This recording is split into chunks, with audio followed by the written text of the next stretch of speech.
കട്ടപ്പനയിലാണ് drainage clean ചെയ്യാൻ ഇറങ്ങിയ 3 പേരെ കാണാതായത്. 3 പേർ അപകടത്തിൽപ്പെട്ടത്. അവരെ 3 പേരെയും ഇപ്പോൾ പുറത്തെടുത്തിട്ടുണ്ട്. കട്ടപ്പനയിൽ തന്നെയുള്ള ആശുപത്രിയിലേക്കാണ് അവരെ 3 പേരെയും മാറ്റിയിരിക്കുന്നത്. തമിഴ്നാട് കമ്പം സ്വദേശികളാണ് അപകടത്തിൽപ്പെട്ടിരിക്കുന്നത്.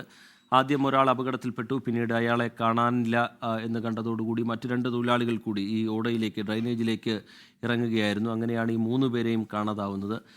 രാത്രി 10 മണിയോടുകൂടിയാണ് അപകടമുണ്ടായത്. പിന്നീട് 2 മണിക്കൂർ നീണ്ട രക്ഷാപ്രവർത്തനം. അതിനുശേഷം 3 പേരെയും ഇപ്പോൾ പുറത്തേക്കെടുക്കാൻ കഴിഞ്ഞിട്ടുണ്ട്. പക്ഷേ അവരുടെ ആരോഗ്യനില ഗുരുതരമാണ് എന്നുള്ളതാണ് ആശുപത്രിയിലേക്ക് കൊണ്ടുപോകുന്ന ഘട്ടത്തിൽ ലഭ്യമായ വിവരം.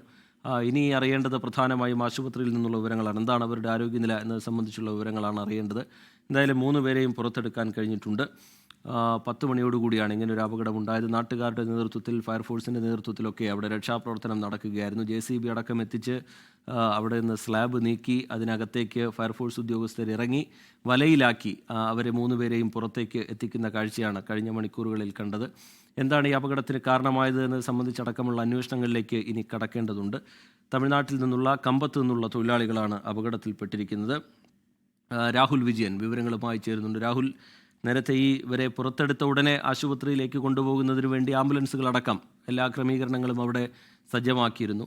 പുറത്തെടുത്തതിന് ശേഷം ഉടൻ തന്നെ ഏതാണ്ട് 1 കിലോമീറ്റർ ദൂരമുള്ള ആശുപത്രിയിലേക്ക്, കട്ടപ്പനയിൽ തന്നെയുള്ള ആശുപത്രിയിലേക്കാണ് ഈ 3 പേരെയും കൊണ്ടുപോയിരിക്കുന്നത്. നമുക്കിനി അറിയേണ്ടത് പ്രധാനമായും ആശുപത്രിയിൽ നിന്നുള്ള വിവരങ്ങളാണ്. അവരുടെ ആരോഗ്യനില എങ്ങനെയുണ്ട് എന്നുള്ളതാണ് പ്രധാനമായും അറിയേണ്ടത്. അതിൻ്റെയൊക്കെ വിവരങ്ങൾ ലഭ്യമാവുന്നേ ഉള്ളൂ. ഇപ്പോഴവരെ ഡോക്ടേഴ്സ് പരിശോധിക്കുന്നു എന്നാണ് മനസ്സിലാക്കുന്നത്. ഒടുവിലായി പുറത്തു വരുന്ന വിവരങ്ങൾ എങ്ങനെയാണ് രാഹുൽ വിജയൻ?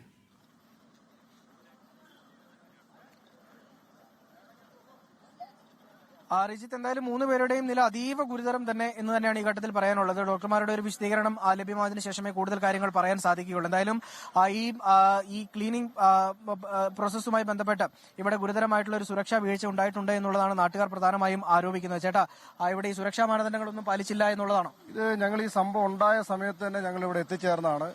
ഇതിന്റെ സമീപത്തുണ്ടായിരുന്ന ഇന്റർലോക്ക് ടൈലുകളൊക്കെ ഞങ്ങൾ തന്നെയാണ് എടുത്തു മാറ്റിയത്. ഏതാണ്ട് ആ സമയത്ത് തന്നെ പോലീസും ഫയർഫോഴ്സും ഒക്കെ ഇവിടെ എത്തിച്ചേർന്നു എന്നുള്ള ഒരു വസ്തുതയാണ്. പക്ഷേ JCB വരുന്നതും വരെ കാത്തു നിൽക്കേണ്ട ഒരു സാഹചര്യമാണ് ഇവിടെ ഉള്ളത്. അതായത് ഇപ്പോൾ ഫയർഫോഴ്സിന്റെ സംവിധാനങ്ങളൊക്കെ ഇവിടെ വന്നെന്ന് പറഞ്ഞാലും ഇതിനകത്തേക്ക്, അതായത് ഏതെങ്കിലും സുരക്ഷാ മാനദണ്ഡങ്ങളോടുകൂടി, സുരക്ഷാ സംവിധാനങ്ങളോടുകൂടി ഈ ഹോളിനകത്തേക്ക് ഇറങ്ങിച്ചെന്ന് ഇതിനകപ്പെട്ട ആളുകളെ രക്ഷിക്കുന്നതിനോ അവർക്ക് ഓക്സിജൻ കൊടുക്കുന്നതിനോ വേണ്ടിയിട്ടുള്ള ഒരു സംവിധാനം ഈ കട്ടപ്പന ടൗണിൽ ഇല്ല എന്നുള്ളത് ഒരു വലിയ ദൗർഭാഗ്യകരമായ ഒരു കാര്യമാണ്. പിന്നെ ഇത്തരപോലെ ഒരു സേഫ്റ്റി ടാങ്ക്, ആ സേഫ്റ്റി ടാങ്കിന്റെ മുകളിൽ നിന്ന് എത്രയോ അടി മണ്ണ് മാറ്റിയതിന് ശേഷമാണ് നമുക്ക് ഈ സ്ലാബുകൾ പൊക്കി മാറ്റാൻ വേണ്ടി സാധിച്ചത്. ഇപ്പൊ ഇങ്ങനെയുള്ള സേഫ്റ്റി ടാങ്കുകൾ പണിയുമ്പോൾ, അതിന് NOC കൊടുക്കുമ്പോൾ, ബിൽഡിങ്ങുകൾക്ക് NOC കൊടുക്കുമ്പോൾ ശ്രദ്ധിക്കേണ്ട കാര്യങ്ങളാണ്.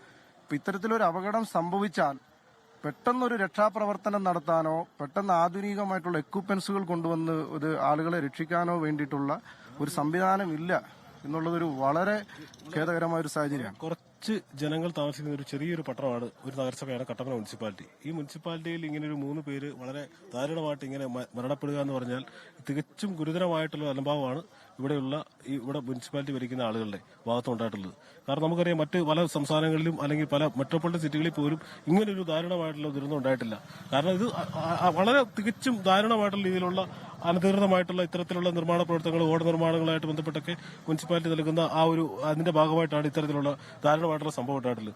ഇത്രയും ഒരു വിഷയം ഉണ്ടായ സ്ഥിതിക്ക് വളരെ കർശനമായിട്ട് ഇത്തരത്തിലുള്ള വിഷയങ്ങളിൽ മുനിസിപ്പാലിറ്റിയുടെ ഭാഗത്തുനിന്നും അതേപോലെ തന്നെ ഭരിക്കുന്ന സംസ്ഥാന സർക്കാരിന്റെ ഭാഗത്തുനിന്നും കൃത്യമായിട്ടുള്ള നടപടി ഉണ്ടായിട്ടില്ലെങ്കിൽ വരുന്ന ആളുകളിൽ ഇത്തരത്തിലുള്ള ദാരുണമായ സംഭവങ്ങൾ ഇതായിട്ടുണ്ടാവും എന്നുള്ള കാര്യത്തിൽ ഒരു സംശയം വേണ്ട എന്നുള്ളതാണ് പറയാം. ഞാൻ രക്ഷാപ്രവർത്തനം നേരിട്ട് ഇവിടെ പങ്കെടുത്ത ആളുകൾ 3 ആളുകളെയാണ് നമ്മൾ നേരിട്ട് അവിടുന്ന് പോലീസിന്റെ ആളുകളെയൊക്കെ പരിചയമുള്ള ആളുകളല്ല, അന്യസംസ്ഥാനത്ത് വന്നിട്ടുള്ള തൊഴിലാളികളാണെന്നാണ് മനസ്സിലാക്കാൻ സാധിച്ചിട്ടുള്ളത്. പക്ഷേ ഇവരെ അവിടുന്ന് രക്ഷപ്പെടുത്തി ആംബുലൻസിലോട്ട് കയറ്റുന്ന സമയത്ത് വളരെ ഒരാളുടെ ഭാഗത്തുനിന്ന് മാത്രമാണ് ചെറിയൊരു റെസ്പോൺസ് ഉണ്ടായിട്ടുള്ളത്.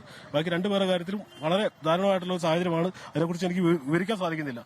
ലോകത്തെവിടെയായാലും ഏത് സമയത്തും 24 വാർത്തകളും ഓഗ്മെന്റഡ് റിയാലിറ്റി പാക്കേജുകളും എക്സ്പ്ലെയിനറുകളും വിശദമായി കാണാൻ ഞങ്ങളുടെ YouTube ചാനൽ നിങ്ങൾക്ക് സബ്സ്ക്രൈബ് ചെയ്യാം.